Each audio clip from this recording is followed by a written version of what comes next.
오늘이 산상수훈 마지막 강해입니다. 주님은 산상수훈을 마무리하면서 몇 가지 중요한 당부를 하셨습니다. 첫째는 거짓 선자를 조심하라. 둘째는 거짓 믿음에 대한 것이고요. 셋째는 참된 믿음은 주의 말씀을 듣고 행하는 것이다 라는 것입니다. 지난주까지 첫째, 둘째 경고, 거짓 선지자와 거짓 믿음에 대한 경고의 말씀을 살펴보았습니다. 오늘은 참된 믿음이 무엇인지 살펴볼 차례입니다. 먼저 여러분은 이것이 산상수훈의 마지막 부분이라는 것을 좀 기억해 주셨으면 좋겠습니다. 누구든지 사람은 자신의 말을 마쳐야 할 때, 특히 산상수훈과 같은 긴 설교의 말씀을 마무리할 때 뭔가 한마디로 요약하고 싶어 합니다. 주님은 지금까지 내가 한 말을 잘 들었느냐? 그렇다면 들은 대로 행하라. 그렇지 않으면 아무런 소용이 없다. 그렇게 말씀하시는 것입니다. 참된 믿음과 거짓된 믿음은 평상시에 잘 구분되지 않습니다. 그러나 환난과 핍박이 오면 구분이 됩니다. 거짓된 믿음은 환난과 핍박이 오면 도망을 갑니다. 참된 믿음은 끝까지 견디고 마침내 승리하는 겁니다. 여러분은 참된 믿음을 가지시고 승리의 면류관을 서는 여러분이 되시기를 바랍니다. 그렇다면 참된 믿음이 무엇입니까? 주님은 그것을 우리에게 한마디로 요약하시는데 들은 대로 행하는 것입니다. 이것은 매우 간단한 말이지만 여기에 심오한 내용이 있습니다. 그렇기 때문에 우리는 본문의 내용을 주의 깊게 살펴야 합니다. 본문 말씀을 읽었지만 다시 한번 읽어보았으면 좋겠습니다. 마태복음 7장 24절, 27절 시작. 그러므로 누구든지 나의 이 말을 듣고 행하는 자는 그 집을 반석 위에 세워놓은 사람 같으니 비가 내리고 창수가 나고 바람이 불어 그 집에 부치되 무너지지 아니하나니 이는 주추를 반석 위에 놓은 까닭이요 나의 이 말을 듣고 행하지 아니하는 자는 그 집을 모래 위에 세운 어리석은 사람 같으니 비가 내리고 창수가 나고 바람이 불어 그 집에 부딪힘에 무너짐이 심하니라. 이제 이 주님의 말씀을 크게 세 가지로 요약할 수 있습니다. 좀 잘 듣고 또 필요하면 메모도 꼭 해주시기 바랍니다. 첫째는 우리의 듣는 대상이 뭐라고요? 주님의 말씀, 주님의 말씀이라는 것이고, 둘째는 그 말씀을 어떻게 해요? 잘 들으라는 것이고, 셋째는 듣고 행해야 참된 믿음이 된다. 오늘 말씀의 제목을 듣고 행해야 참된 믿음이라는 것인데요. 조금 더 부연하면 주의 말씀을 듣고 행해야 참된 믿음이다. 주의 말씀을 듣고 행해야 한다. 첫째로 우리가 들어야 할 대상은 그리스도의 말씀입니다. 이 세상에 좋은 말들이 많지요. 그러나 오직 그리스도의 말씀만이 진리이고 생명입니다. 여기서 진리라는 것은 과학적 진리, 또 이 세상을 살아가는 데 필요한 지혜, 돈을 버는 기술, 이런 것을 말하는 것이 아닙니다. 그리스도의 말씀에는 그런 것을 포함할 수도 있겠지만 적어도 본문에서 말씀하고자 하는 것은 그런 것이 아니지요. 본문의 관심은 우리가 어떻게 하면 하나님과 가까워져서 구원을 받을 수 있는 것인가, 거기에 관한 진리입니다. 구원에 관한 진리는 오직 예수 그리스도의 말씀뿐입니다. 제가 이렇게 단언하여 말한다면 고집이 세고 비타협적이다. 기독교는 비타협적이고 목사님 역시 비타협적이다. 어떻게 다른 종교를 그렇게 무시할 수 있을까? 그렇게 들릴 수도 있습니다. 그럼에도 불구하고 저는 오직 그리스도의 말씀만이 우리를 구원한다. 그렇게 말해야 합니다. 세상에 좋고 좋은 말이 많고 지혜로운 말이 많지만 그런 것들이 우리를 구원하지 못합니다.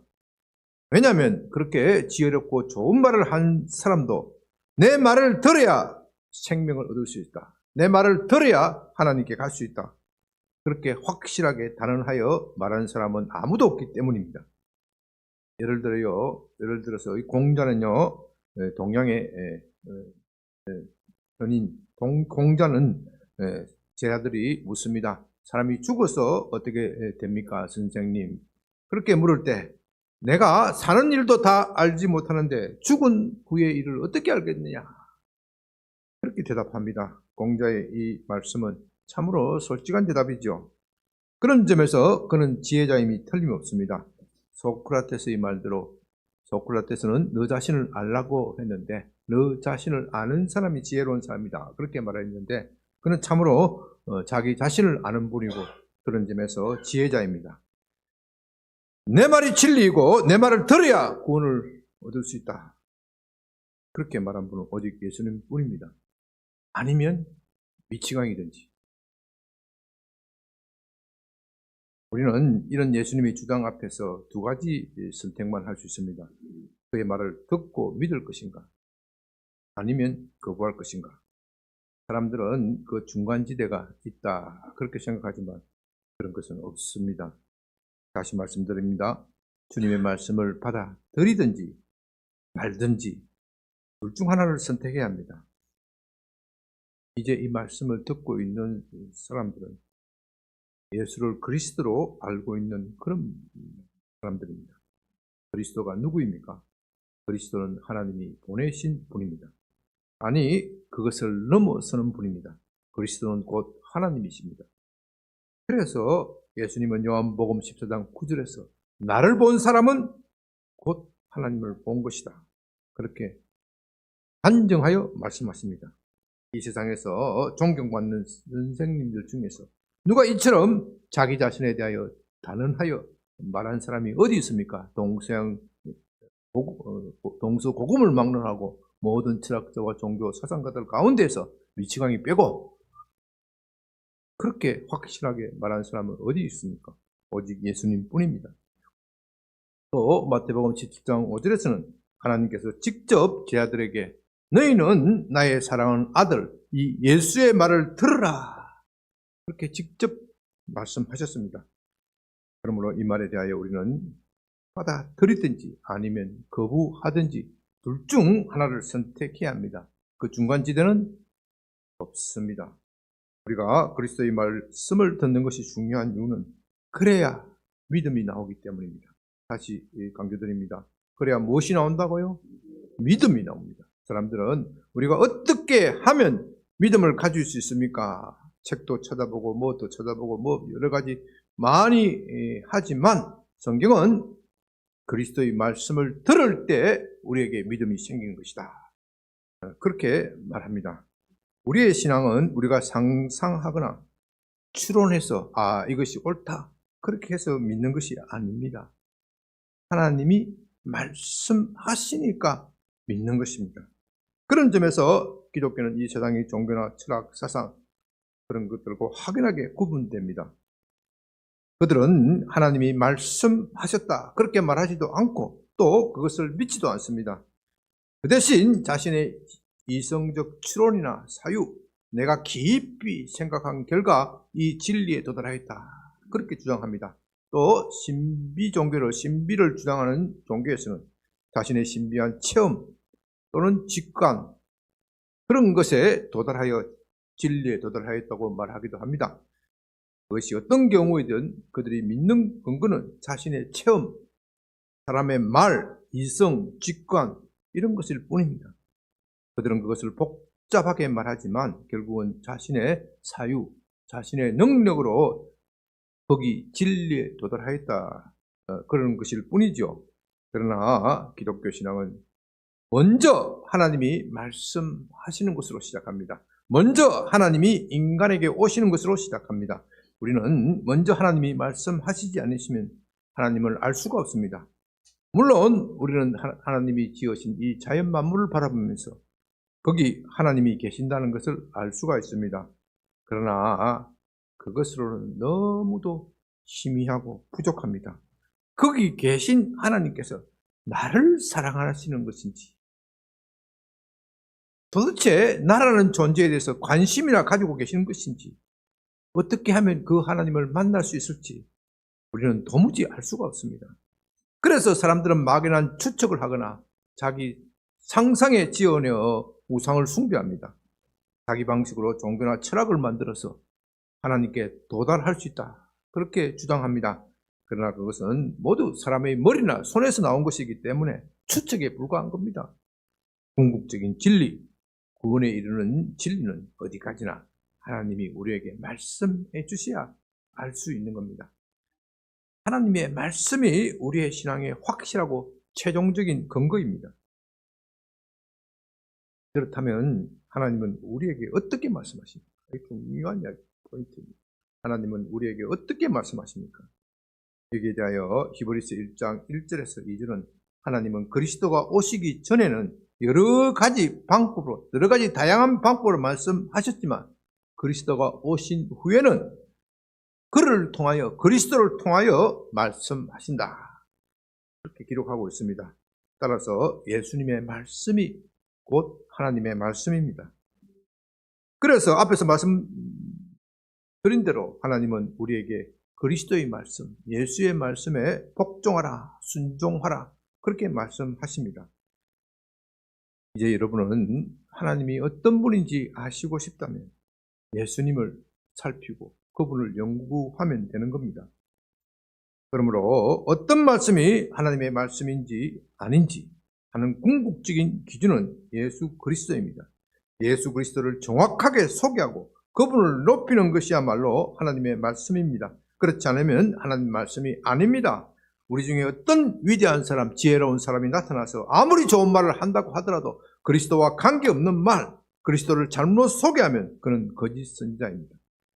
결국은 선량한 사람을 멸망으로 몰고 갈 것입니다. 그래서 주님은 산상수훈을 말씀하시면서 마지막으로 거짓 선지자에 대하여 거듭 조심하라고 거듭 말씀하고 계신 겁니다.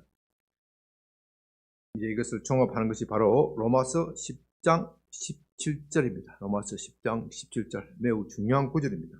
우리에게 믿음이 어떻게 나오는지. 믿음은 들음에서 나며 들음은 어디서요? 그리스도의 말씀으로 말미암느니라. 여기서 사도는 하나님의 말씀이라고 그렇게 말하지 않고 굳이 뭐라고 표현해요? 그리스도의 말씀. 왜냐하면 그리스도의 말씀이야말로 하나님의 말씀이기 때문입니다. 우리는 하나님의 말씀을 직접 들을 수가 없습니다. 그래서 하나님께서 그리스도를 보내셨고 그리스도를 통하여 나오는 그 말씀이 곧 하나님의 말씀입니다. 그러므로 그리스도의 말씀을 들으면 무엇이 생긴다고요? 믿음이 생긴다는 거예요. 그러면 이제 둘째 문제, 우리가 어떻게 그리스도의 말씀을 들어야 하는가? 들을 수 있는가? 어떻게 해야 그리스도의 말씀을 들을 수 있는가? 그리스도는 죽음에서 부활하여 하늘로 승천하셨습니다. 더 이상 육체로는 우리와 함께 계시지 않습니다. 그렇다면 우리가 어떻게 예수 그리스도께서 우리 여러분 각자에게 말씀하시는 것을 들을 수 있느냐? 이건 참 중요한 문제이죠. 예수님은 우리의 이런 문제를 잘 아시기 때문에 우리에게 두 가지를 남겨주셨습니다. 몇 가지요? 두 가지. 첫째는 성경, 둘째는 성령입니다. 이 두 가지, 성경과 성령입니다. 성경은 그리스도에 대한 기록입니다. 그것이 신약 성경이든 구약 성경이든 모두 예수 그리스도를 주제로 하고 있습니다. 구약은 오실 그리스도께서 오실 것이다, 거기에 대하여 말씀하고 계시고, 신약은 오신 그리스도 그리고 다시 오실 그리스도에 대하여 말하고 있습니다. 그래서 성경의 주제는 언제나 그리스도입니다. 그래서 우리가 성경을 열심히 읽는 겁니다. 그리스도를 알기 위해서 읽는 겁니다. 그러나 성경이 그리스도의 말씀으로 되어 있다 하더라도 문제는 여전히 남아 있습니다. 왜냐하면 우리가 성경을 읽을 때 그 성경이 주님께서 직접 나에게 걸어오시는 말씀으로 느껴지거나 그렇게 경험되지는 않기 때문입니다. 물론 우리가 성경을 읽을 때 간혹 그런 경험할 때가 있죠. 이 말씀은 너무나도 은혜로운 말씀이고 하나님께서 예수님께서 직접 나에게 하는 말씀이다, 그렇게 느껴질 때도 있습니다. 그러나 대부분의 경우는 그렇지 않다고 말해야 합니다. 그 목사인 저도 마찬가지입니다. 제가 성경을 읽을 때 이건 내게 주시는 말씀이다, 그렇게 느낄 때도 있지만 대부분은 그렇지 않습니다. 오히려 습관적으로 읽을 때가 더 많습니다. 이건 제 솔직한 고백이지만 아마 여러분들도 마찬가지일 겁니다. 지금 우리 성경 통독만 몇 분 정도 하십니까? 20분 이상은 꾸준하게 하시는 것 같은데 9분 이상이 꾸준하게 하시면서 이것이 내게 하시는 말씀이다, 그렇게 느껴질 때가 있지만 그렇게 느껴지지 않을 때가 훨씬 더 많죠. 매일과 같이 그렇게 느껴졌으면은 다 뒤집어졌을 거야. 양변교회 금방 부흥되었을 거야. 여러분의 삶이 완전히 뒤집어지고 변화되어 있지만 실제 그렇지 않다는 겁니다. 거기에 우리가 고민이 있습니다. 많은 분이 바로 이 점 때문에 좌절합니다. 연초가 되면 금년에는 꼭 성경 전체를 한번 읽도하리라 결심하지요. 또 교회에서는 그것을 권장하면서 성경 읽기표도 나누어주고 또 성경 통독반에 들으라고 권유하기도 하고 그렇게 합니다. 그러나 그것이 며칠 또는 몇 달 가지 않는 것이 대부분입니다. 성경 읽기가 왜 그렇게 어렵습니까?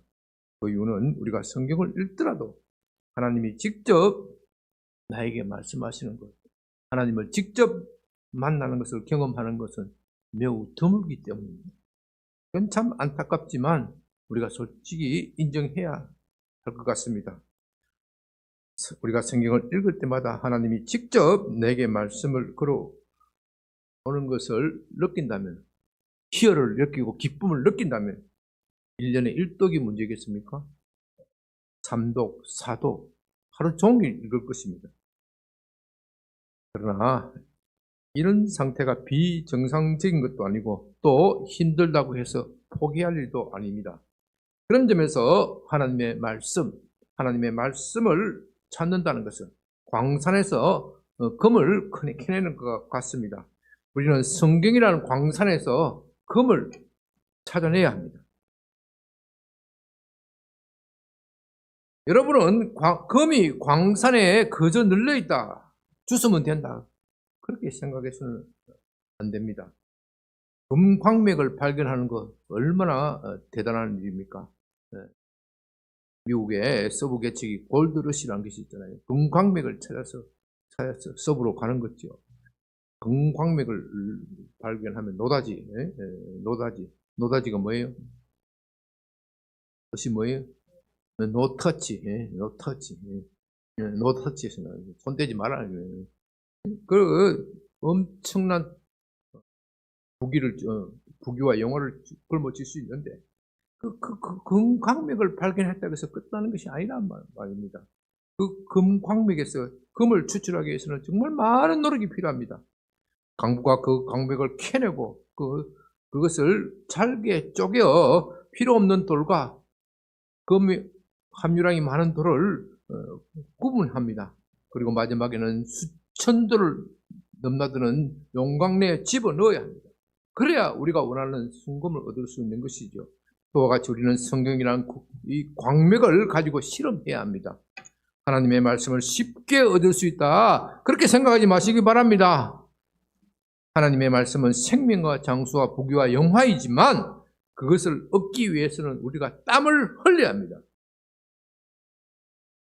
그러나 우리가 아무리 땀을 흘리면서 성경을 읽는다고 하더라도 우리의 노력만으로는 부족합니다.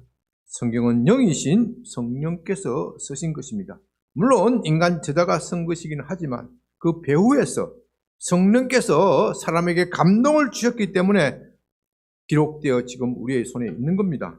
이 신비한 책은 숨어있는 저자, 원작자이신 성령께서 풀어주시지 않으면 아무도 올바르게 해석할 수가 없습니다. 설령 올바르게 해석한다고 하더라도 우리에게 생명을 줄 수가 없습니다. 생명을 줄 수 없다면 소용이 없는 겁니다. 이 성경 자체로서는 우리에게 생명을 주지 못한다는 겁니다. 그래서 예수님께서는 하나님께 돌아가시기 전에, 성천하시기 전에 우리에게 성령을 보내주시겠다, 그렇게 약속하십니다. 요한복음 14장 26절. 보혜사 곧 아버지께서 내 이름으로 보내실 성령, 그가 너희에게 모든 것을 가르치고 내가 말한 모든 것을 어떻게 해요? 생각나게 하리라. 책을 읽었다고 해서 다 되는 것이 아니에요. 책의 내용이 삶의 현실에서 생각나야 그 책이 어떻게 돼요? 피가 되고 살이 되는 겁니다. 그래서 보혜사라는 말이 나오는데요. 그것은 곧 성령을 말합니다. 아무도 이 성령의 도움이 없이는 성경을 제대로 해석할 수 없습니다. 어떤 사람은 성령의 도움이 없이 자기 지식으로 성경을 억지로 풀다가 망하였습니다. 유명한 신학자들,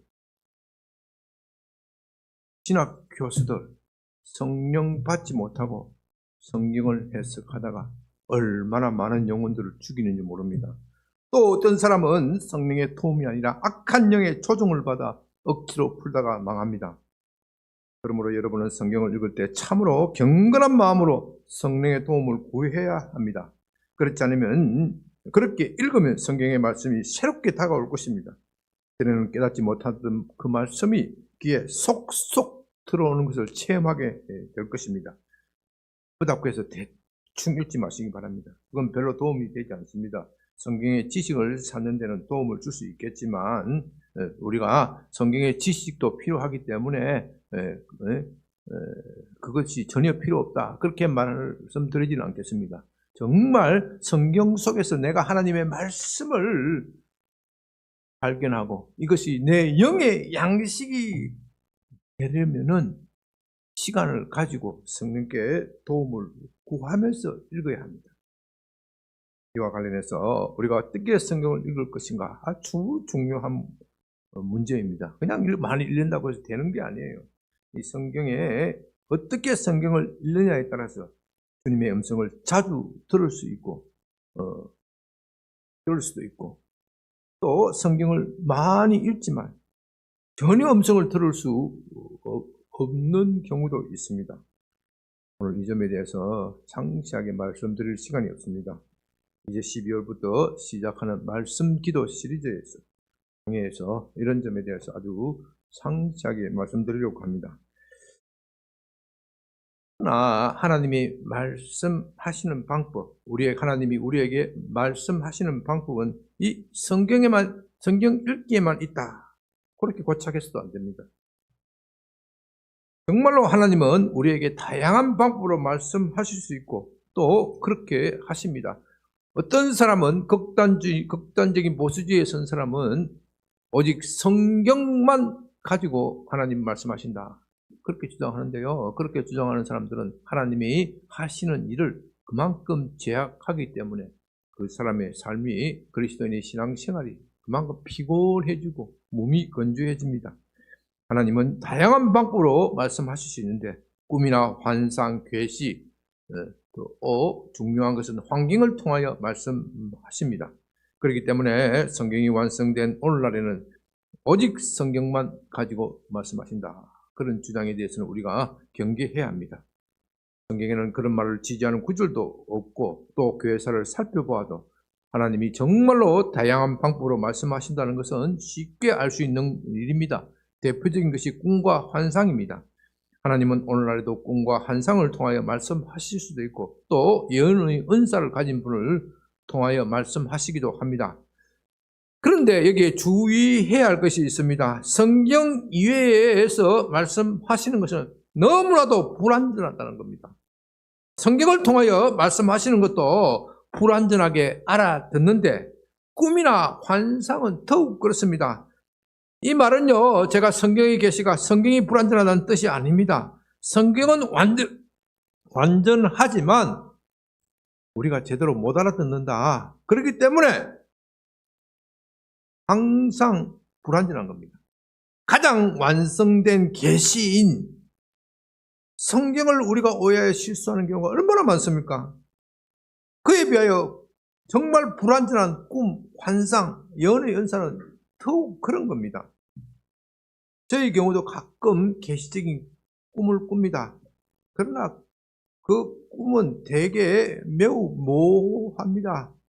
꿈을 통하여 명확하게 계시하는 경우 일생에 있어서 한 두세 번 정도는 있었던 것 같아. 세 번 정도는 있었지만은 거의 모호합니다.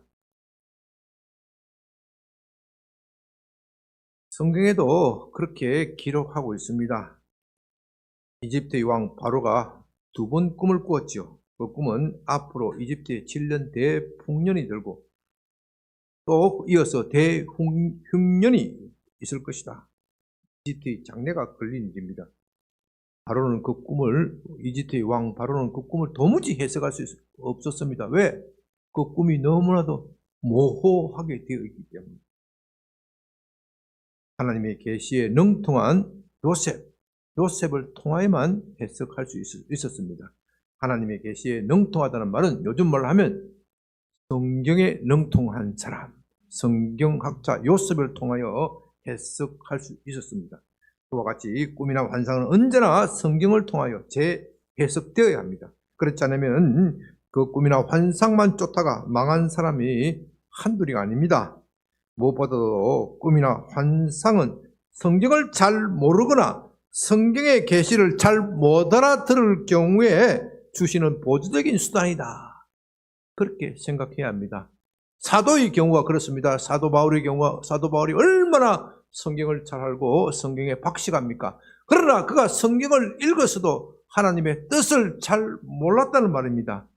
사도행전 보면요, 제2차 전도여행 때 사도 바울이 속으로 강한 열망을 품었습니다. 1차 전도여행 때 소아시아를 돌았는데 다 돌지를 못했어요. 내가 2차 전도여행 때 소아시아 전역에 복음을 전하여서 이 소아시아를 복음의 용광로로 만들리라, 복음화하리라, 이 뜨거운 열망을 품고 출발을 합니다. 그러나 하나님의 뜻은 이번에는 소아시아가 아니라 어디예요? 유럽, 헬라, 그리스였어요. 그렇지만 사도는 하나님의 뜻을 이해하지 못합니다. 왜냐하면 속에 품은 뜻이 너무 강하기 때문에 하나님의 음성을 들을 수가 없는 거예요. 이번에는 반드시 소아시아를 복음화하리라. 그래서 이리저리로 헤맵니다. 이쪽으로 하면 하나님이 아니야, 저쪽이야, 저쪽으로 하면 또 이쪽이야, 저쪽으로 하다가 어디까지 갔어요? 결국 드로아라는 항구까지 가는 거예요. 드로아는 터키에서 바로 맞아 보는 유럽, 헬라, 그리스 맞아 보는 항구예요. 그래서 여기서 이제 복음을 전하는 것 같다 생각하고 전하려고 하는데 꿈에 마게도니아 사람, 유럽 사람, 그리스 사람이 나타나서 건너와서 우리를 도와라 하는 환상을 봅니다.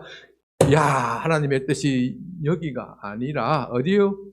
마게도니아다. 초창기에 그 꿈을 꾸었다면 뭐라고 했겠어요? 아니야, 이거 개꿈이야, 개꿈. 이건 개꿈이야. 여기서 헤매고 이거 안 된다. 하나님의 뜻이 어떤지 내가 다시 점검해야 되겠다. 그럴 때 하나님께서 딱 꿈을 통해서 계시하심으로써 그의 방향을 바꾸어 주시는 겁니다. 그렇기 때문에 혹시나 꿈, 환상 이런 것을 경험하더라도 내가 다른 사람보다 영적으로 더 특별한 사람이다. 하나님이 나를 더 사랑하는 사람이다. 그렇게 생각할 필요가 없는 겁니다. 오히려 영적으로 내가 모자란 사람이니까. 여러분 아시겠어요? 내가 모자란 사람이니까 하나님이 그런 보조적인 수단을 주시는구나 생각하고 그런 특별한 은혜를 받을 때 더욱 겸손해야 됩니다. 듣기와 관련해서 마지막으로 이 듣는다는 헬라어 원어를 좀 생각할 필요가 있습니다. 듣는다는 말은 헬라어로 아쿠오라고 합니다. 이 단어는 단순히 듣는 것을 말하는 것이 아니고요. 주의 깊게 경청하다, 듣고서 이해하다, 듣고서 내 것으로 만든다, 심지어 순종한다. 그것을 포함하는 단어입니다. 예수님께서 비유를 베푸실 때 귀 있는 자는 어떻게 해요? 들어라! 바로 그 말씀입니다. 이것은 근성으로 듣는 것이 아니고 들어서 내 것으로 완전히 소화시킬 수 있도록 주의 깊게 듣는 것을 말하는 겁니다. 그러므로 듣기를 잘해야 무엇을 할 수 있어요? 행할 수가 있는 겁니다. 듣지 않으면 행할 수가 없습니다. 이제 행하는 것이 무엇인지를 살펴볼 차례입니다. 행하다는 단어는 헬라어로 포이에오라고 하는데요. 이것은 단순히 무엇을 행동하는 것을 말하는 것이 아닙니다. 지속적으로 실천하는 것. 우리 삶의 습성이 되는 것. 좀 더 나아가서 내 인격의 한 부분이 되는 것을 말합니다. 주님의 말씀을 듣고 행하는 사람과 듣기는 듣지만 행하지 않는 사람, 두 부류의 사람이 있다고 하였습니다. 따라서 이 말씀은 교회 밖에 있는 사람에 대하여 말하는 것이 아니라 교회 안에 있는 사람에 대하여 말씀하시는 겁니다. 교회 밖에 있는 사람은 아예 말씀을 듣지도 않을 것이기 때문에 주님의 관심의 대상 밖에 있습니다. 물론 주님은 그런 사람들도 회개하고 돌이키기를 원하시지만 적어도 본문의 관심은 교회 안에 있는 사람이라는 것입니다. 그런 점에서 그리스도인이라고 해서 다 같은 그리스도인이 아닙니다. 교회에 출석한다고 해서 다 같은 그리스도인이 아닙니다. 말씀을 듣고 순종하는 사람이 있는가 하면 듣기는 듣지만 순종하지 않는 사람도 있습니다. 그 둘의 차이는 엄청납니다. 당장은 차이가 없는 것 같지만 나중에는 하나님의 심판대 앞에 서게 될 때 모두 드러나게 되어 있습니다. 자신은 구원받았다고 착각하지만 나중에 주님은 모른다고 말씀하십니다. 본문의 표현대로 하면 모래 위에 세운 집과 같이 곧 무너질 것입니다. 얼마나 비극적이고 비참한 일입니까? 평생을 살면서 주님을 섬기고 봉사하고 예배 나오고 기도에 참석했는데 나중에 지옥에 떨어진다. 그처럼 비극적이고 슬픈 일은 없을 것입니다. 그런 점에서 우리는 주님의 이 마지막 당부에 깊이 가슴으로 들어야 합니다. 말씀을 듣고 행하는 사람은 주초를 반석 위에 세우는 것과 같다고 했습니다. 듣고 행하지 않는 사람은 모래 위에 집을 세우는 것입니다. 여러분은 반석 위에 집을 세우는 것이 얼마나 힘든 것인지 아십니까? 먼저 바위를 깨고 거기에 기둥을 박아야 합니다.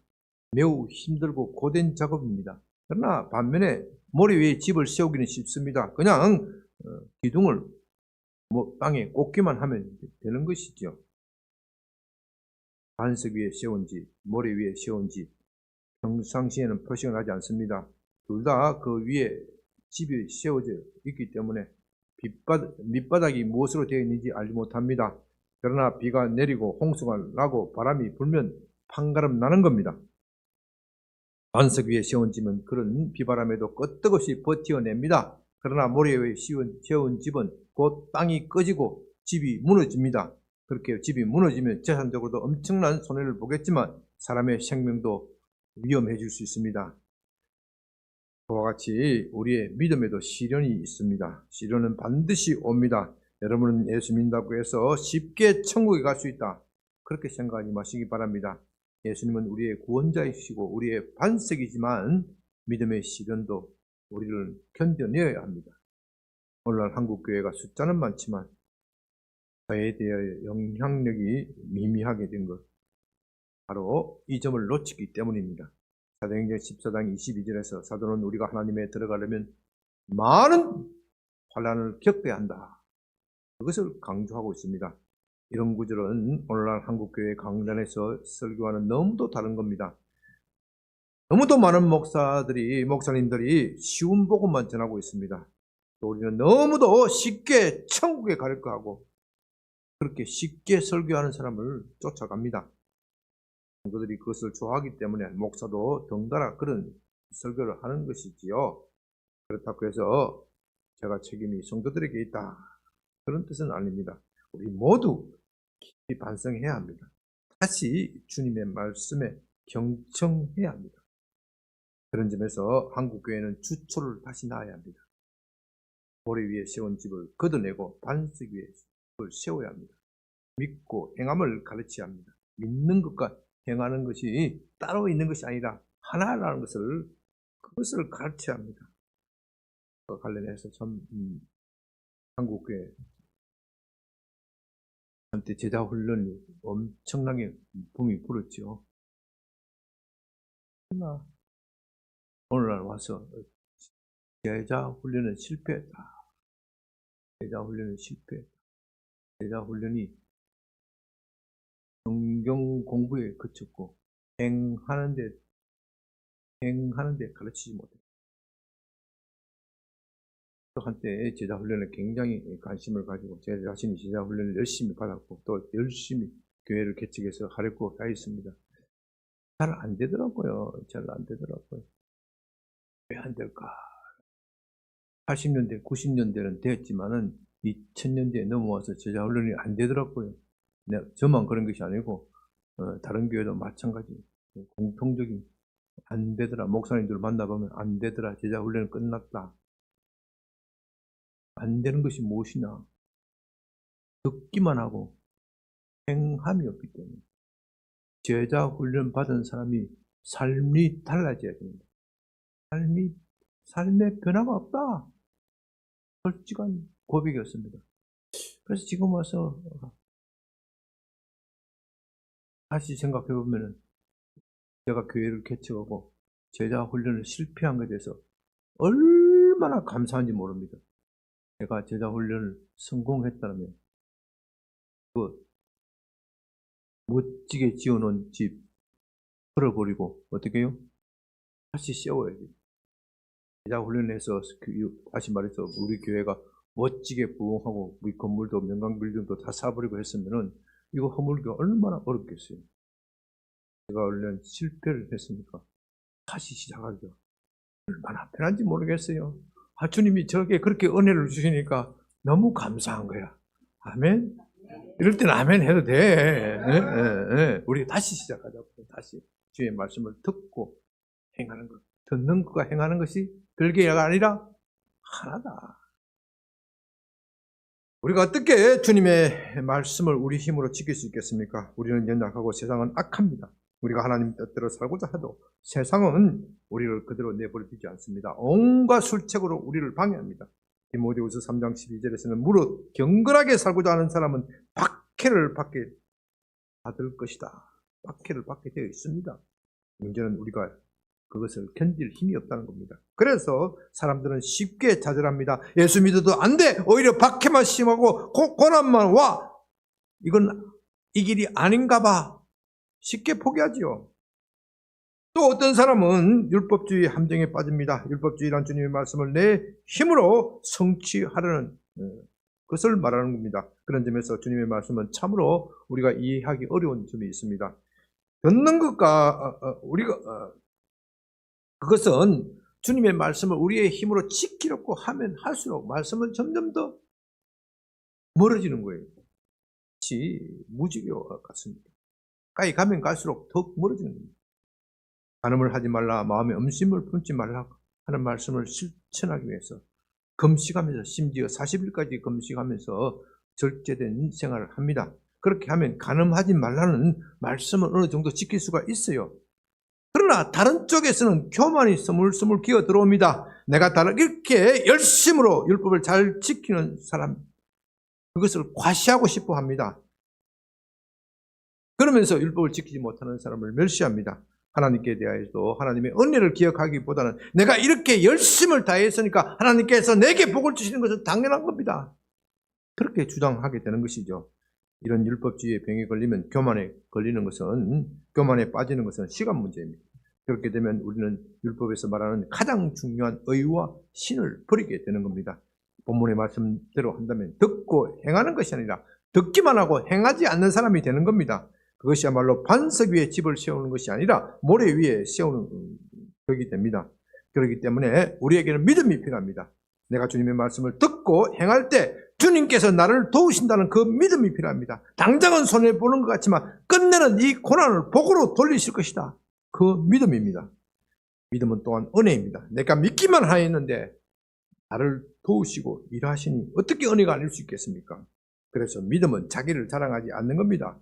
믿음도 좋다고 자랑하면 그건 믿음이 아니란 말입니다. 모든 시련을 이기고 나서 하나님이 모든 것을 하신 것이다. 하나님의 은혜가 하신 것이다. 그렇게 고백해야 믿음이라는 겁니다. 그렇기 때문에 믿음과 은혜는 동전의 양면과 같습니다. 우리 쪽에서 바라보면 그걸 믿음이라고 표현하는 것이고 하나님 쪽에서 보면 은혜라고 말하는 겁니다. 이 모든 것은 성령의 능력으로 되는 것입니다. 하나님은 성령의 능력으로 이 모든 것을 행하십니다. 그래서 모든 것에 앞서 성령을 구하라고 하는 겁니다. 사람의 힘으로도 안 되고 어떤 권력으로도 안 되지만 성령으로는 가능합니다. 여러분은 믿음, 은혜, 성령의 능력 따라합니다. 믿음, 성령의 은혜, 같이 믿음, 은혜, 성령의 능력. 네, 이 세 가지를 꼭 기억했으면 좋겠습니다. 제가 언젠가 로마서를 강의할 때 믿음, 은혜, 성령의 능력은 너무도 긴밀하게 연결되어 있어. 서로 바꾸어 표현해도 지장이 없다. 그렇게 말씀드린 적이 있습니다. 그 셋은 그렇게 함께 가는 겁니다. 우리가 이렇게 이해할 때 비로소 율법주의 함정에서 벗어나서 주의 말씀을 듣고 행할 수가 있습니다. 이것을 꼭 기억해 주시기 바랍니다. 네. 마지막으로 듣는 것과 행하는 것은 하나라는 것을 꼭 기억했으면 좋겠습니다. 저는 산상수훈 강의를 마치면서 이것을 꼭 강조하고 싶습니다. 사람들은 이것을 분리하기 때문에 문제가 생기는 겁니다. 듣는 것과 행하는 것이 하나가 되려면은 귀로만 듣지 않고 무엇으로 들어야 돼요? 마음으로 들어야 됩니다. 그렇지 않으면 주님께서 말씀하신 대로 듣기는 듣되 깨닫지 못하고 보기는 보되 보지 못하는 어리석은 사람이 되는 겁니다. 이렇게 듣는 것이 중요합니다. 마음으로 들어야 합니다. 구체적으로 어떻게 하는 것이 마음으로 듣는 것인가 하는 것은 다음 주부터 시작되는 말씀 기도 시리즈 강의를 통하여 자세히 말씀 드릴 것입니다. 저는 이 시리즈 강의를 오랫동안 구상해 왔는데 마침내 실행할 수 있게 되었습니다. 그것을 허락하신 하나님께 깊이 감사드리고 여러분들도 기도하면서 저를 위해서 기도하시고 여러분을 위해서 기도하면서 이 강의 시리즈를 잘 들어주시기 바랍니다. 네. 아버지 하나님 감사합니다. 주님께서 한 말씀을 우리에게 주셨는데 우리가 잘 듣고 행할 수 있도록 도와주시옵소서. 성령께서 우리를 늘 도와주시옵소서. 예수님 이름으로 기도드립니다. 아멘.